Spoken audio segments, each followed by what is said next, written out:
One. What's up, guys? This is the Worship Leader Podcast. It's me. I'm Terry. And this is Josh. Got it. Got it. Nailed it. Nailed it. Stuck the dismount. Good landing. There it is. We got an exciting episode coming up for you this week.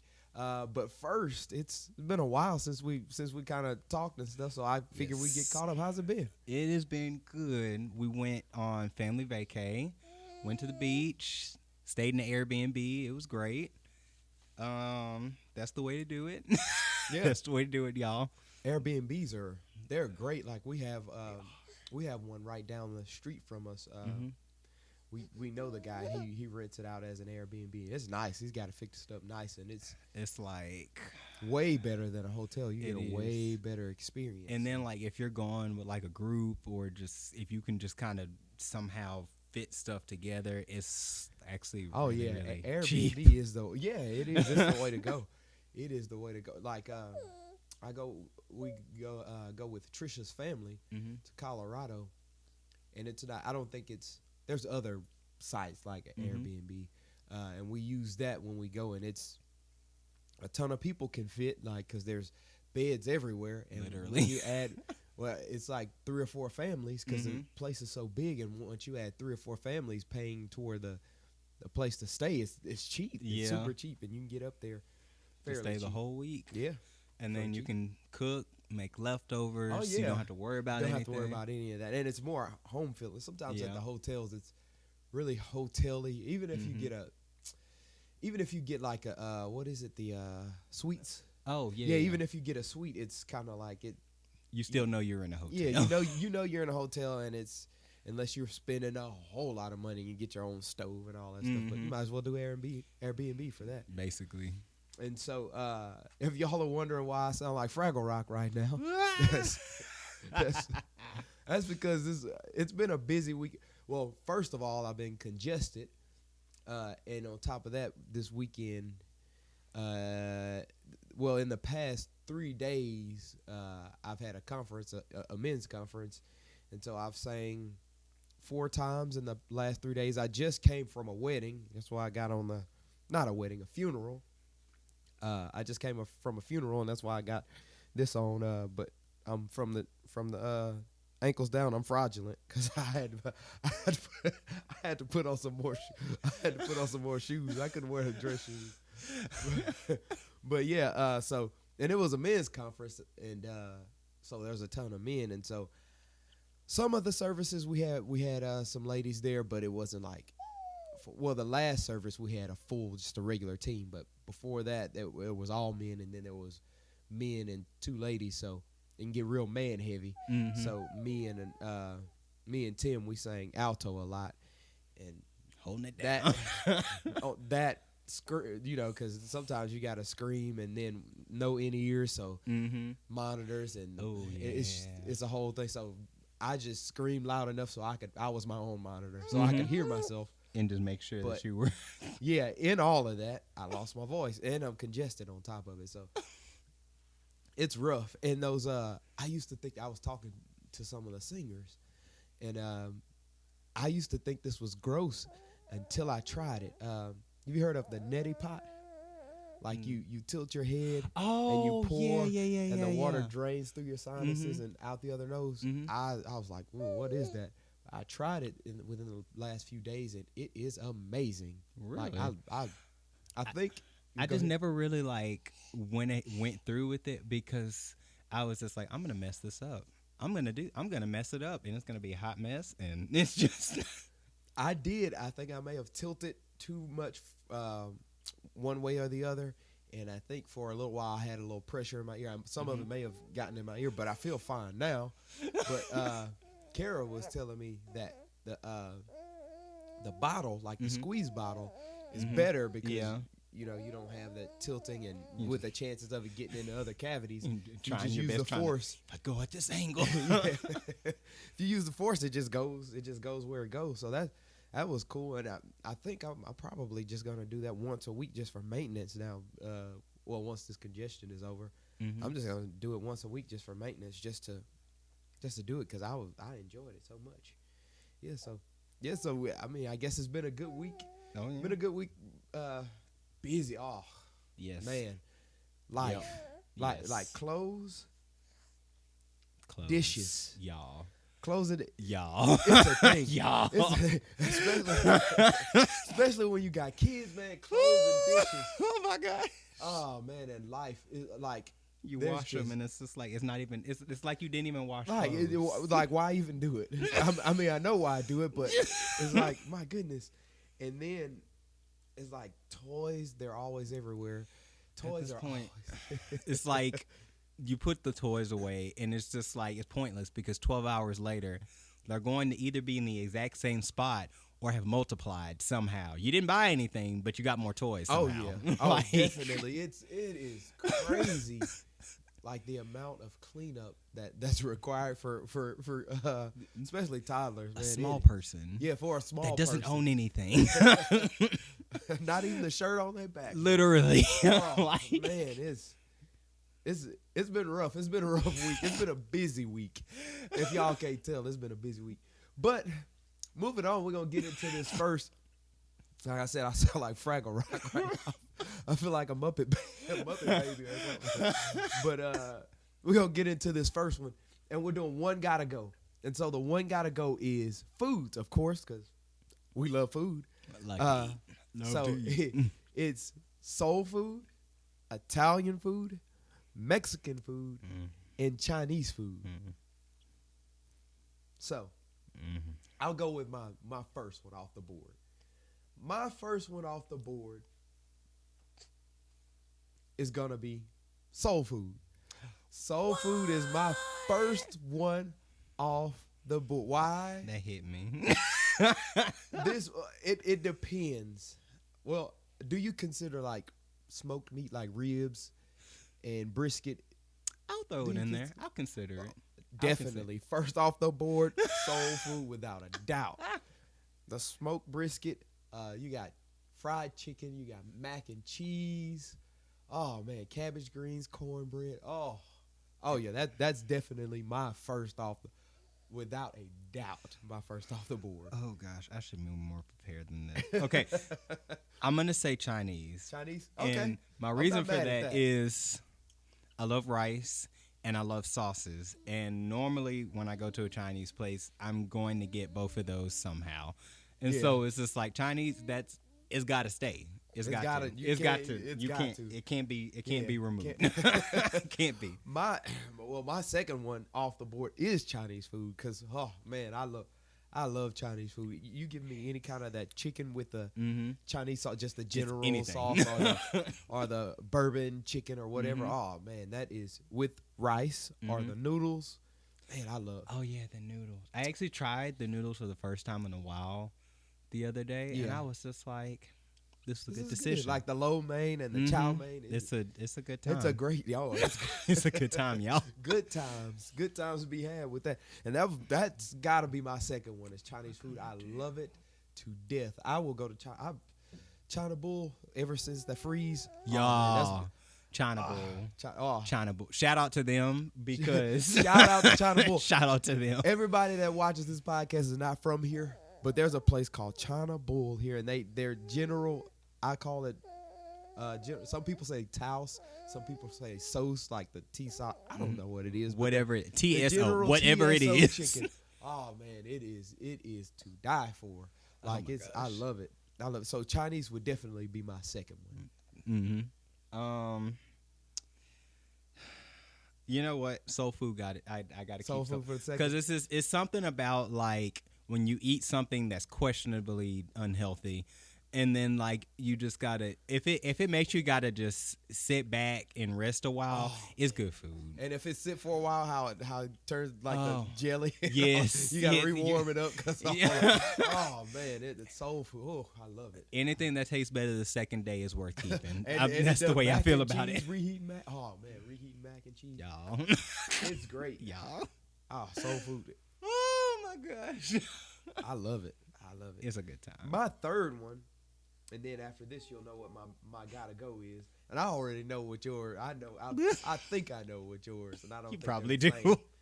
But my next one off the board is Italian food. That's my Really? yeah, Italian because pizza. Yes. It's American, but Yes. pizza. We gonna call it Italian. I'm calling today. it Italian because it's like I think it's originally Italian. Pizza, pastas, lasagna. Oh man, just carbs. It like that. It's a good time. That'll have to be my third because of pizza alone. I'm counting pizza as Italian, because I think pizza is originally Italian, so I was counting it as that. So Someone pizza correct alone us if saved we're it. wrong. Olive Garden. Oh, I love Olive Garden. Olive Garden. Also, P.S. Come to Alexandria and or Pineville. Olive Garden. If man. any of y'all are watching, I don't know who does restaurant owning. If you want to franchise it, bring it. We will support. We were supposed to have. There's been rumors of Olive Garden here for years, but we never get one. Let's make the rumors real, y'all. Let's do it. I want the breadsticks. I want it all. I want all of it. So that would leave my. Well, I'll let you do yours, and then we're gonna kick the guy to go out of here. We probably gonna have the same one, but Oh, I didn't think so. Yeah, Oh, okay. I'm gonna be honest. Italian, I gotta keep it, cause okay, it's something about like, this is gonna sound crazy, but I like to make spaghetti. If you talk to my wife, you know that I make a handful of things on a regular That's basis. your go-to spaghetti. And spaghetti is one of my go-tos. That's the go-to. You can make it in 20 minutes. It doesn't require a whole lot. It's cheap as all get out. And it will last you almost a week if you do it right. Yeah. And also, spaghetti. Spaghetti. Also spaghetti. Spaghetti. I feel like lasagna. Like I feel about lasagna. Like you feel about spaghetti. It seems like spaghetti. Spaghetti is a thing to me that, the foods that you got to get them right, and everybody don't get them right. They don't. Spaghetti is one of those They things. don't. Spaghetti is one of those things that you can mess up. Like You can. Some foods you can't. Little known fact, actually, you can mix you up can spaghetti. mess up spaghetti. Spaghetti, you can mess P.S. Do not mess up your noodles. Keep them in long enough, but don't keep them in too long. Yeah. Please. Yeah. Please. If you are selling spaghetti and your noodles are soggy, these are donations. They are not getting it because it's good. These are donations. Donation. Yeah, I've had some bad spaghetti in my day. So I guess both our gotta go is Mexican food, yeah. which I thought, because when we go out to eat a lot, we go to Oddly, it's weird because we do go to Mexican places a lot. when we go out to eat, when our families go out to eat, Mm-hmm. probably about 75% of the time we do Mexican food, which I like Mexican food. I honestly think we just go with it. Yeah. I'm gonna be real with you. I think we do. Yeah, I think we- 'Cause, Yeah, like, I was thinking your first off the board would be Mexican food, but I guess I don't. I fake it real well. I fake it real good. I love Mexican food, like those. What is it? Those. Have you ever had the street corn, the street style corn on the cob? It's got Okay, like no, but it mayonnaise looks on so it good. and cheese. I had some. It looks so good. I had some. We went to Was it Las from- Vegas, Oh. and there was a restaurant that had the street style corn on the cob. They had the mayonnaise. They had cheese. It was like, it was so good. And tamales. Mm-hmm. Woo. Tamales are good. I'm talking more like traditional Mexican food, but Americanized Mexican food is good too. I like it, like the chicken, grilled chicken fajitas and all that stuff, and steak fajitas. It's good. Like it's. Oh, And I guess it's like, it's one of those things where it really is just like a technicality for me. She doing? yeah. It's a technicality for me because it's like I'm like super huge on being able to have a sauce and all that good stuff. And normally when I go to like a Mexican restaurant or something like that, I'm not super big on like cheese being my sauce, and please don't crucify me. But cheese, for me, cheese is not like, Cheese is not. it's not. If I get something and it has loads of cheese, I'm probably not gonna like it. I'm gonna be real with you. I'm probably man. like the ooey gooey, and where everybody's like, oh, finally the ooey gooey, and I'm just like, Oh man, that's right up my alley. Last night, I can't do it. last night I went to a restaurant. We went to a group of us went to a restaurant, and we had what I ordered. I felt silly ordering it because it was called the Big Boy grilled cheese. I was like, what are you gonna order? I want to get the Big Boy grilled cheese. What is it? The big boy You heard me. You heard what I said. You know what I mean? But what I did was it was like Texas toast, 2 things of Texas toast, 6 kinds of cheeses, grilled cheese. But what I had them to do was put a patty on it. So it was grilled cheese with a burger patty. And That's a game changer. It took them a while to get it to me just because it was, I mean, they cooked it as a grilled cheese, so I had to go back and cook it again as a burger. But it was great. It was great. I love cheese. Cheeses can't Didn't get enough even know of they it. could do that. Yeah. So those gotta goes for us is Mexican food for both of us. Yeah. Gotta go. Gotta have. Gotta go. Gotta go. And moving on in the news, there's a story of a woman that lives not far from us. Down in Yeah. down in Jefferson Parish. There was a lady. What happened was the bank deposited $1.2 million in her bank account, and she saw it and she was like, "Oh!" She took it out, switched it over to another bank account. Tragic. And she went and got her house, got her car. Okay, ma'am. And they called us like, "Where our money?" She's like, "What money? I don't know what you." So they picked her up, placed her under arrest. What So money? here's the story. It says a Louisiana woman working as a 911 dispatcher for the Jefferson Parish Sheriff's Office is accused of refusing to return more than $1.2 million mistakenly deposited into her brokerage account, authorities said. Kylan Spadoni, 33, of Harvey, was arrested Wednesday and charged with theft valued over $25,000, bank fraud, and illegal transmission of monetary funds. Sheriff's Office spokesperson Jason Rivad told NOLA.com. Spadoni has been a dispatcher for the Sheriff's Office for 4.5 years, according to NOLA.com. Oh. So, and they arrested her and took her in. There's a whole lot of other stuff that.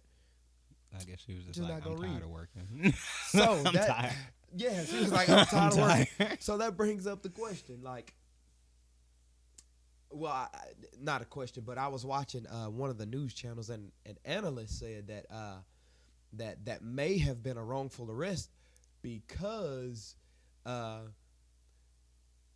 2 charges that they brought her up on, there has to be intent shown, and there was no intent.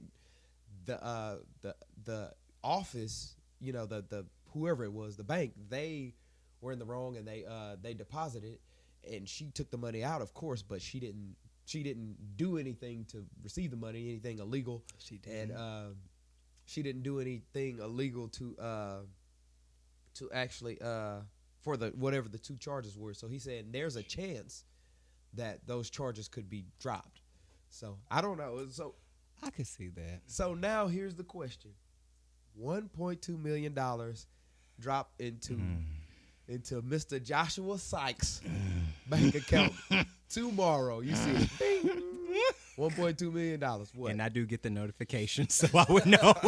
Oh, I would know immediately. Yes. Oh, yes. So what's happening? Oh gosh. Well, okay. So for everybody that doesn't know, I do work at a bank, so I would most likely just be like, oh gosh, I probably need to put this away somewhere. Not like hide it away like what happened here, but I would probably just be like, I need to set this aside so I don't accidentally spend it, because I've seen like situations like this where it's just like, oh snap, there's one number off. I don't know who this money just went to. And so, like, I mean, banks are going to research it if somebody reports it. So eventually they're going to figure out, like, hey, you weren't supposed to have that money. And they're going to be like, can we have it back? Now, granted, you could say no, but as we can see, that's a whole world of complications. Yeah. And I didn't think of this until just now. So I never even thought about the person on the other side of the transaction. So they're definitely fired, right? Yeah, depending on the amount. Depending on the probably. amount. $1.2 million, they probably Probably. gone. Probably. Probably gone. Probably. Okay, so I got a saved answer Yeah. and I got an unsaved answer. Cause y'all didn't come here for the saved answer. Y'all know what the saved answer is. I give And the a lot money of y'all back. probably are already thinking it through in your head. Blah blah blah blah blah. Give the money back. Okay, so that's the saved answer. So the unsaved answer is, I thought about this quite a bit. So what I would do, $1.2 million. What I would do is, literally, what I would do is if it happened and I didn't give it back, what I would do is, first thing I would do, I would take it out and then I would go find me a tax person. I would go find me a tax person, even if I spend $10,000 on a tax consultant, they save me hundreds and hundreds of thousands of dollars.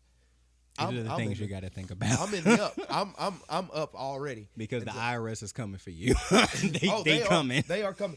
And exactly. Oh yeah. If you get away with it, IRS is coming for you. You are on there as soon as it hits your account. Woo, there you go. Praise God. Oh, it's okay.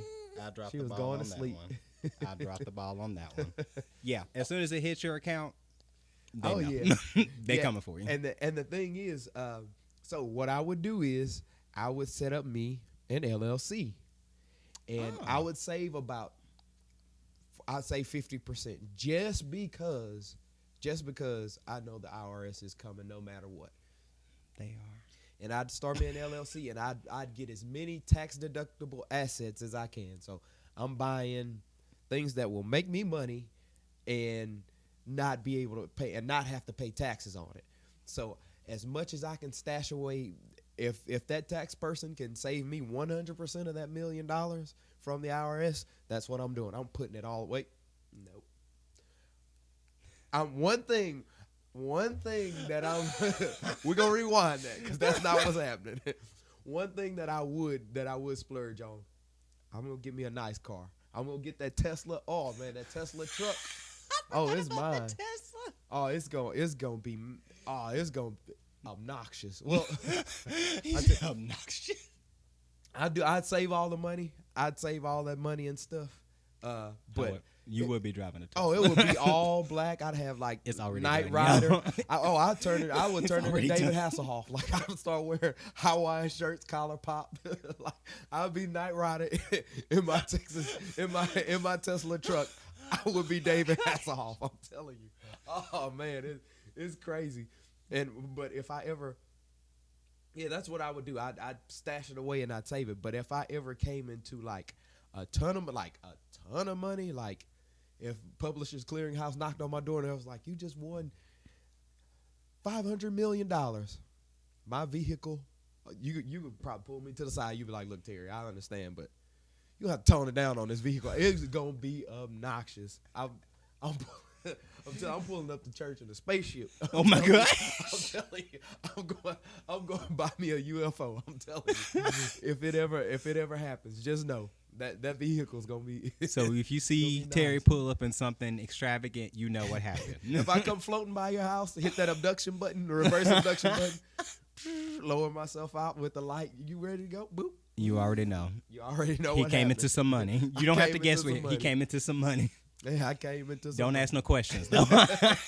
So yeah, that would be my answer though, for real. Like I put away as much as I can and not pay taxes on it and have it to bring me money later. But I would give me a nice car.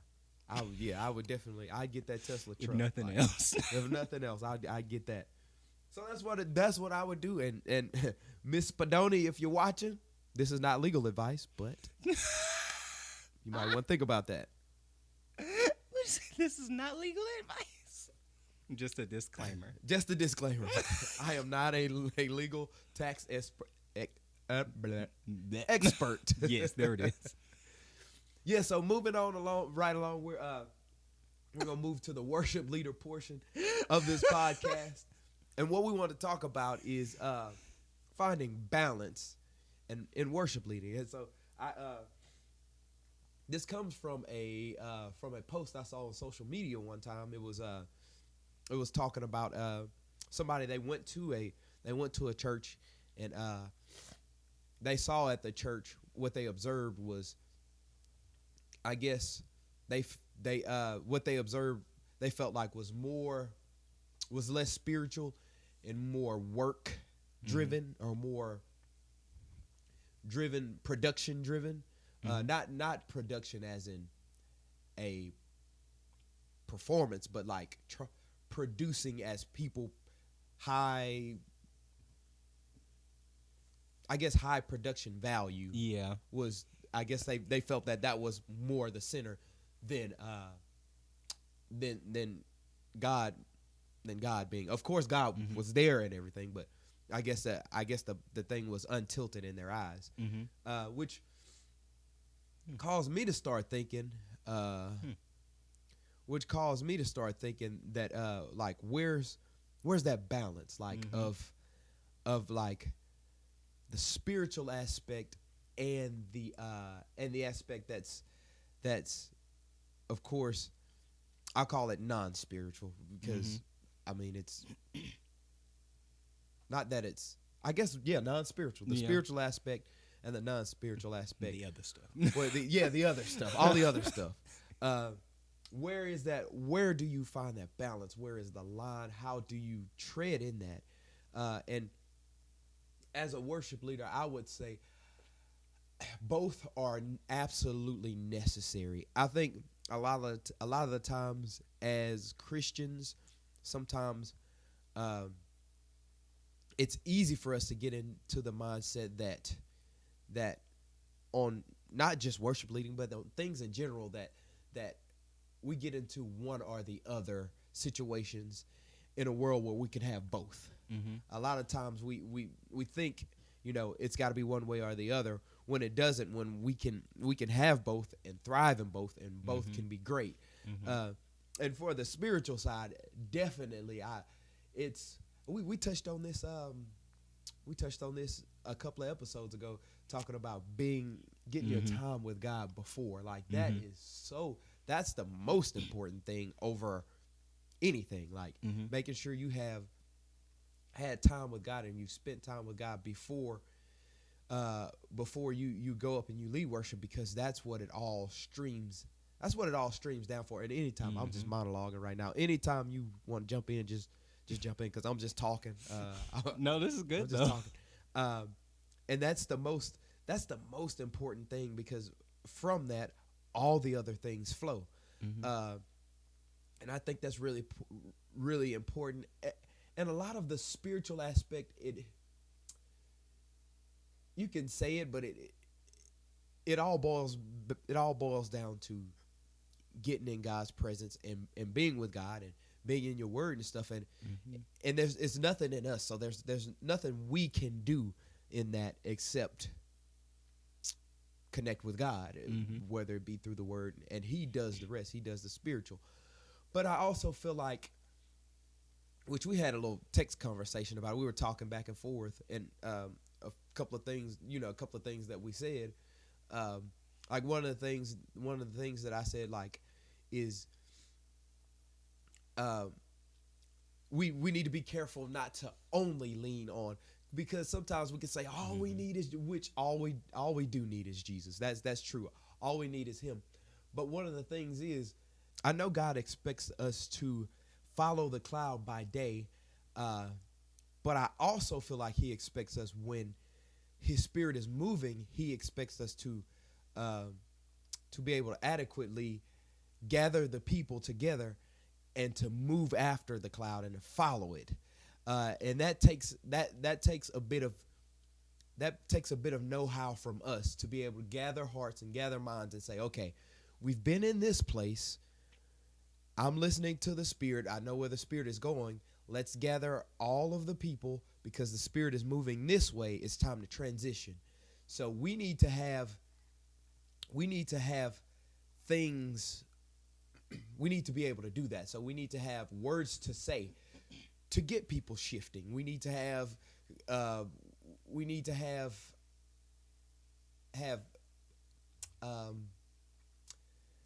I guess I hate to call them tactics, but for lack of a better word, we need to have tactics to get people from one place to another. And one of the things, like like Paul, all of his know-how. I'm just pretty much going over the whole conversation we had. Like Paul, pretty much his know-how and his and some things that may be considered distracting. You know, the going to the knowing what to say this and say that.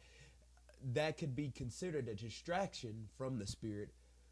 But also, if you think about Paul, his education was a major distraction when he was persecuting Christians, and he thought he was better than them. But once he had the Damascus incident, then that education became something as a tool that allowed him to be able to write most of the New Testament, because he had he knew the customs of the Greeks, he knew the customs of the Romans, he knew all of their gods, he knew everything about them.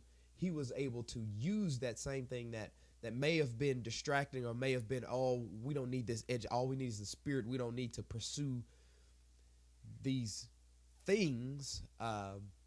He was able to use that, and God was able to use it for him to write most of the New Testament. So I think it is very important for us to be up and to be abreast on having the right words to say in a situation, or having the right things to do in a situation. Only when that is pointing people to God, only is when that is moving and shifting people's minds and hearts from one place to another, it can be a very powerful tool having those things together. Because if you get up there on stage and you feel like the Spirit is moving and you're just following after God, and you're not some people will follow you. Some people may need to be gathered. You may have babes in the Spirit, you know. The adults, I'm sure, at the when the camp was moving, I'm sure they knew to get up, let's go. But some of the babes, they needed to be gathered in. And so some people that may not understand church culture and know that, okay, this is where we're going, they may need a word from you to know, okay, we are moving in this direction. God's Spirit is moving in this direction. Even if that's just a prayer, you know, or whatever, just knowing what to do in those situations. I think we should pursue the knowledge of knowing how to handle and how to transition and all of that things, because God can use those things, and he can use those gifts and those talents in us, and he can use them to route to himself. I'm just babbling and talking, and no, I'm sorry. This is good though. What comes to mind, and I think you had even talked about this a little bit when we were talking about it, just going back to Paul when he was writing his letter to the Corinthians, he actually even talked about speaking in tongues, basically praying in the Spirit, singing in the Spirit, that sort of thing. And he was talking about how it's just like, yes, that's necessary, it's good. He even said, I talk in tongues more than you all, like, you know, that's that sort of thing. He's not disqualifying that, but he's also saying, but in the church, I would rather speak 5 words in my own understanding than 1,000 without understanding, because of the fact there's that factor of, like, when you're praying for somebody and all you're doing is praying in tongues, they may know what you're praying about, but most likely they don't. And so, I mean, some people who have been in church, who have been, you know, church, they'll know what to do. They know how to respond. They know how to receive, that sort of thing. Like we would know how to do that. Yeah. But it's someone who's new to church, and literally this is their first Sunday. They have never been to church before, that sort of thing. And someone, and you're just like, okay. Yeah, right. exactly. Like, just like word of encouragement. Yeah. You know, because I remember, now that you're talking about that, excuse me. I remember when I was young, and I,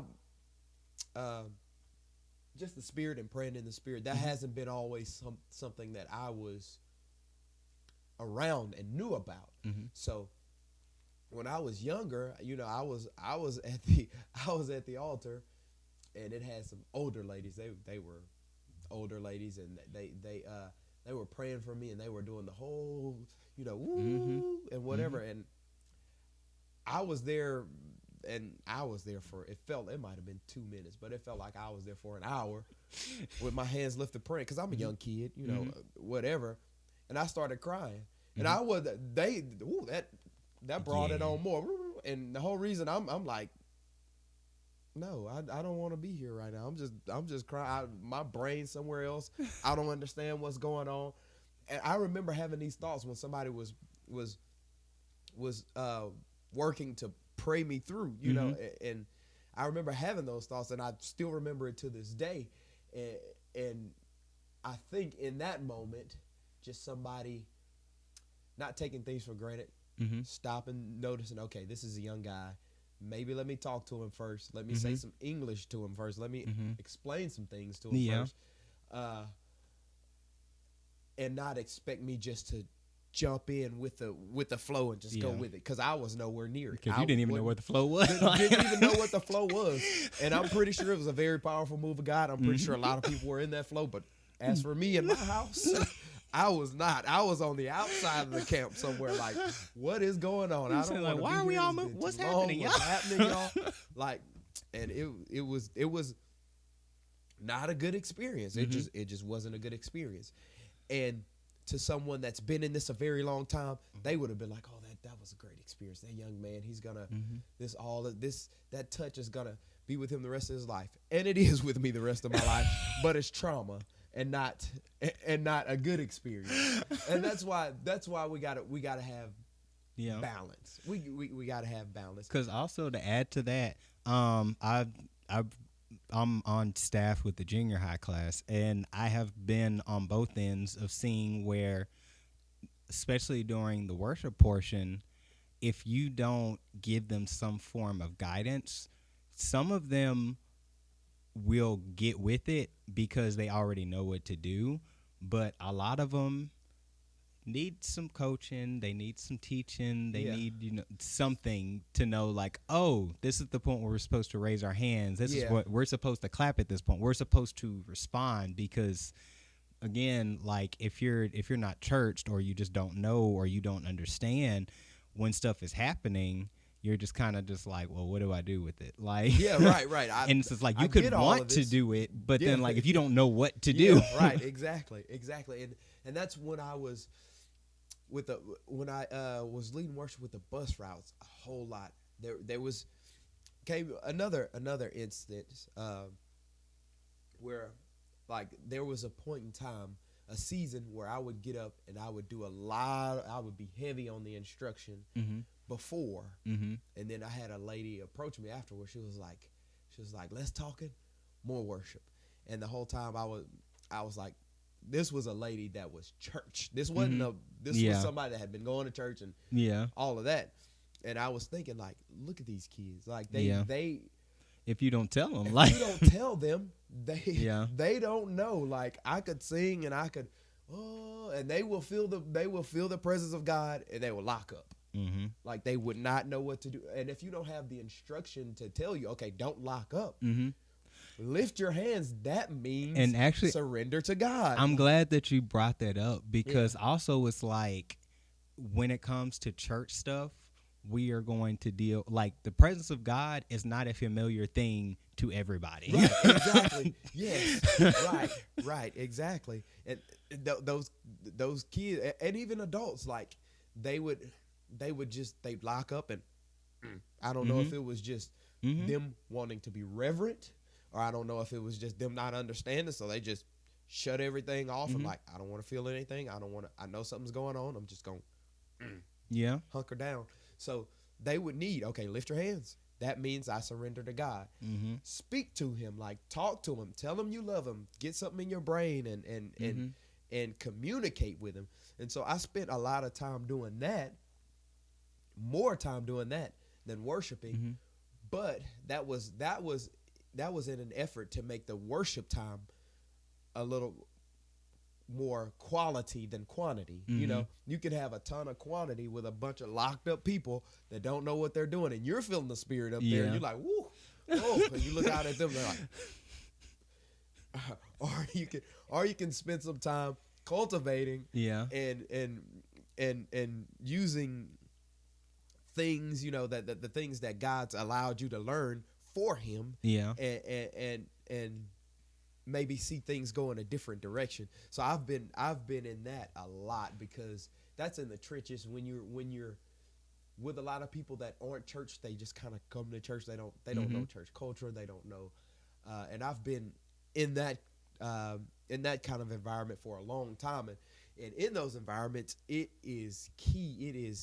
It is essential that you take time and you explain, and you Gotta do it. and you do it with a soft, and you do it with a humble spirit, and you do it with meekness and all of that, and you don't bring any attention to yourself. But they need it. If they don't have it, they will be wandering. They'll feel God. They'll know, okay, I feel something here, but what do I do about that? So you have to, and then some places you go, and people know it, and you can just be spirit led. You can take off your shoes and whatever, and do whatever, and the people will follow you wherever, because Also they true. know. Uh-huh. And those times are great. I love those times. It's not always like that though. Yeah. So. And also, even with, like, to add on to that, even sometimes it's just good to do the instruction, because people do stuff and they know to do it, but they don't know why they're doing it. Yeah. And so then it's still It's like good. that. You're going through the motions, but you're not really responding. You're responding on the surface, but you're not responding Right. internally. Right. And so, like, you're still missing the point. Like, it's like, I mean, like, I'm glad that you're responding, but I want you to be responding to the presence of God, not responding to, oh, it's a slow song, let me lift up my hands and, Exactly. close my eyes and get reverent. That sort of thing. Like, Yeah, right. And when you marry those two, when you bring those two together, and you take following after God and following after His Spirit and being lost in His Spirit, and you take the chance, and you stop and you take time to listen and know, okay, this is where the Spirit's going, and you lead and you guide and you pull the people. I think that's the beauty in being a worship leader. Like when you can let God use your gifts and your talents to follow Him, and also gather the people efficiently, without stumbling and bumbling, because you've worked on it, because you've done the work of the non-spiritual things to connect them with the spiritual things and use them for the glory of God. That is such a beautiful thing. So I think that's something worship leaders should strive to do, is to take the non-spiritual and learn as much as you can. Seminars, go for them. All of the things, all of the non-spiritual things that you can pull in to a spiritual moment and use them to direct people and to point people towards God. I think that's great. That's just like Paul. All of those degrees he got, he used every one of them in writing the Bible and writing the New Testament. So God used it, even though it was non-spiritual, he had a lot of the law and stuff that was spiritual, but a lot of the stuff was not spiritual. A lot of the cultural context, him knowing that God used it and made something very great out of it. Paul was amazing. Like, he was like all of the other disciples. They had their things. They had their things, and God used them for them. But that's one of the things that I personally admire about Paul was his diligence, and taking that diligence once he had an experience with God and turning it and using it for God, and it ended up being something, most of the New Testament, something very great. So I encourage every person worship leader to go and learn as much as possible, with the intent of using it in spiritual settings to point people towards God and to pull people into His presence, and to effectively get those who may not know what's going on to be able to do it with as little disruption of the Spirit as possible. And that comes with knowing what to do and knowing what to say and knowing what kind of environment you're in. And in this environment, I may not be able to say this. In this environment, because even though we have Spirit, that we have spirit, we speak to fleshly ears. So you may say something in an environment that's a junior high, and you may completely lose them because, even though you're in a spiritual moment, you may completely lose them because you're talking to ears of flesh, and they can be pulled out of the spirit. So I think we should gather as much information as we can and know as much as we can, because that helps the kingdom. And also know what kind of audience you're talking to. Right. Because like he brought up, when you're speaking to junior hires, there's a certain way and a certain vocabulary that you can use if you're trying to actually lead them, because there's also certain words you can use, or just certain there's a certain level of vocabulary or something like that, where you say it and they're just like, well, that just lost me, because that was just like woo, like that. You got to remember you're dealing with junior hires, not 30 and 40-year-old people. Right, exactly. And some of the stuff you may say, you may completely lose them, and they laugh, fall out laughing for the rest of the service. And then same thing with older people. There's certain things like maybe cut back on the younger slang if you're leading worship with older people, because other people may know what you're talking about, but then the older people are just like, what was that? Somebody get this child off the stage. I know. And get a real worship leader up here. I mean, because you just gotta you also gotta know your audience. You gotta know who you're dealing with. Exactly. All of this stuff is the non-spiritual, which I think is key. Taking that and putting it into a spiritual aspect.